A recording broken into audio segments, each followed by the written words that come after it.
The first story. The flickering neon sign outside the arcade buzzed with a hypnotic rhythm. Hamster Heaven, 8 lives. Inside, the air was thick with the scent of stale popcorn and ozone. The air conditioning struggled to keep pace with the heat of the machines. I was drawn in by the promise of a simple, innocent game, but soon I would learn that Hamster Heaven was anything but. I dropped a quarter into the machine and a cartoon hamster popped onto the screen, its beady eyes blinking at me. The game was simple enough. Guide the hamster through a maze, collecting carrots and avoiding traps. I started off confidently, my thumbs dancing across the joystick. The maze was a labyrinth of twisting tunnels and precarious bridges, the walls lined with menacing spikes. I navigated the first few levels with ease, my hamster collecting carrots like a champ. But as I progressed, the game became increasingly difficult. The traps became more elaborate, the maze more complex, and the timer ticked down with a relentless urgency. The hamster, once adorable, began to look more and more frantic, its eyes wide with fear. I could feel a strange sense of dread creeping into my heart. It wasn't just the game, it was something deeper, something primal. The final level was a nightmare. The maze was a vast, twisting labyrinth filled with deadly traps and a single, glowing carrot at its corner. The timer ticked down to seconds, and my hamster was trapped in a corner, surrounded by spikes. I fought desperately, my hand shaking, my heart pounding. But it was too late.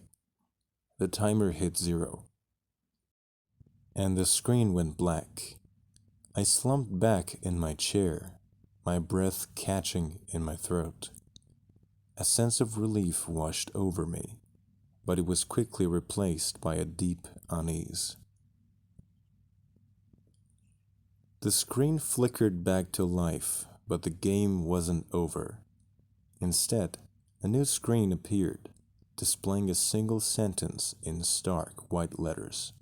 You failed. Now, play for real. Before I could even react, the game screen vanished, replaced by a live feed. The camera was mounted inside a small glass cage, and in the center, huddled in the corner, was a real hamster. Its fur was matted, its eyes dull, and it was trembling uncontrollably. My heart pounded in my chest. This was no longer a game. This was something real, something terrifying. I frantically tried to turn off the machine, but it was unresponsive. I was trapped, forced to watch the hamster's slow, agonizing demise.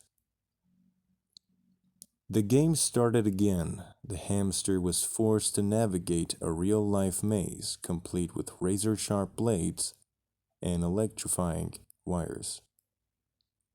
It was brutal, terrifying spectacle. I watched in horror as the hamster struggled to survive, its tiny body battered and bruised.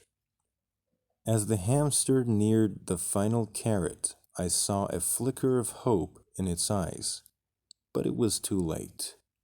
A single fatal mistake sent it tumbling into a pit of spikes, its cries echoing through the arcade. The screen went black again. The game was over, but the horror was just beginning. As I stumbled out of the arcade, I could hear a faint, high-pitched squealing coming from the depths of the machine. It was the sound of a hamster, trapped and alone, playing for its life. I never went back to that arcade, but I couldn't escape the image of the hamster, its tiny body mangled and broken, its eyes filled with terror. And every time I see a hamster, I can't help but think of the game and the horrifying truth that lurked behind its innocent facade. Hamster heaven was no heaven at all. It was a nightmare, and I was one of the few who had seen its true face. Story. The antique shop was a labyrinth of dusty trinkets and forgotten memories. I was drawn in by the promise of hidden treasures, but the air inside was heavy with a strange, unsettling energy. A small, ornate cage sat on a shelf, its brass bars gleaming under the dim lighting. Inside, a single hamster scurried nervously, its eyes wide open and unnaturally bright.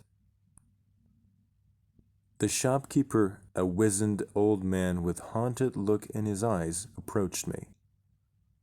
"That's no ordinary hamster, young man," he rasped, his voice like dry leaves rustling in the wind. "He's a keeper of secrets, a collector of forgotten souls."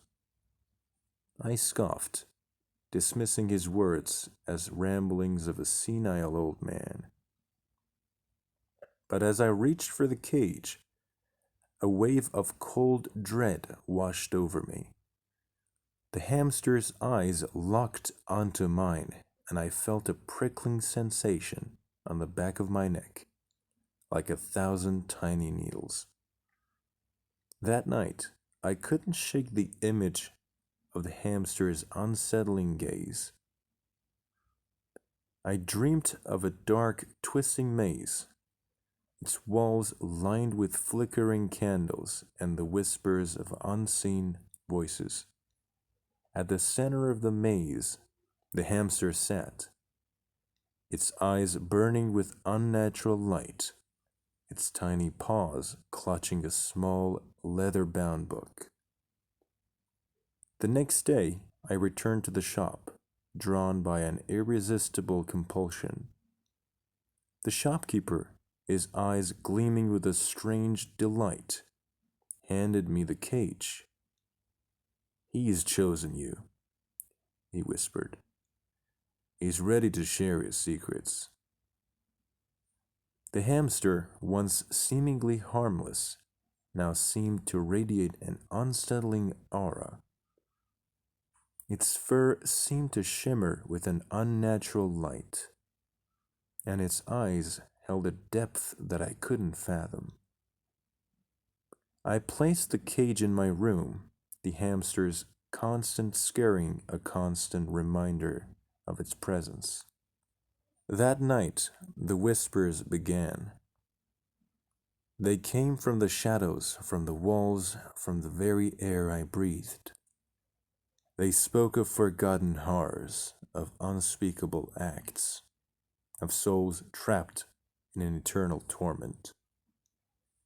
The hamster, its eyes fixed on me, seemed to revel in the terror that consumed me.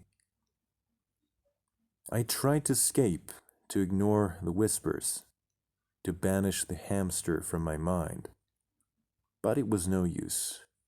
The whispers followed me, growing louder, more insistent. They filled my dreams, my thoughts, and my waking hours.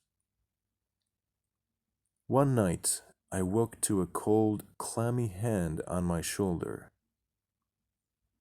I turned to see the hamster standing on my bed, its eyes glowing with a malevolent light. It opened its tiny mouth, and a voice deep and guttural boomed from its throat. "You have seen what you shouldn't have seen," it rasped. "Now you must share your secrets." The hamster lunged at me, its tiny teeth bared. I screamed, scrambling back, but it was too late. The hamster's tiny claws ripped through my skin, drawing blood. As I lay there, bleeding and terrified, the hamster's voice filled my ears, a chilling promise echoing in the darkness. Now it's your turn to play. The hamster's eyes, cold and unblinking, stared into mine, and I knew that my secrets, my nightmares, my very soul would forever be trapped within its tiny, twisted mind.